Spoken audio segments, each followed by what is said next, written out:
கனவுல ஒன்று அதெல்லாம் செய்யலாம், நிஜத்தில் வராது. அங்கே இருக்கிற ஆட்கள் அது மாதிரி சுற்றி இருக்கிறவங்க.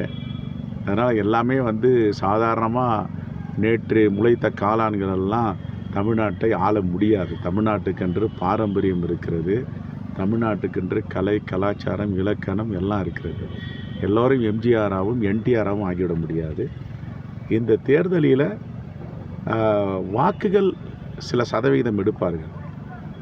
குறிப்பாக இந்த கால்குலேஷன் அண்ட் அரித்தமெட்டிக், நீங்கள் கூட்டல் கழித்தல், மக்களுடைய மனநிலை, கட்சி வாரியாக உள்ள வாக்கெடுப்பு, ஓட்டு வங்கி, இதையெல்லாம் கூட்டி கழித்து பார்த்தால் ஒரு உண்மை தெரியும்.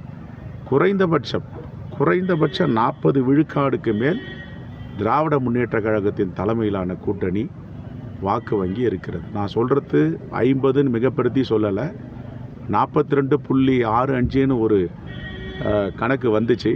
எல்லாம் ஸ்ட்ராட்டஜிஸ்ட் சர்வே ரிப்போர்ட் எல்லாம், நான் அப்படிலாம் சொல்லலை. இந்த கணக்கு தேமுதிக சேர்வதற்கு முன்பும் திரு ஓபிஎஸ் சேர்வதற்கு முன்பும் சில இயக்கங்கள், கட்சிகள், அது இஸ்லாமிய இயக்கங்களாகட்டும், சமூக கட்டமைப்பு உள்ள இயக்கங்களாக சேர்வதற்கு முன்பு இதெல்லாம் 1%, 1/2%, 4-5% இன்னும் பலம் கூடியிருக்கு.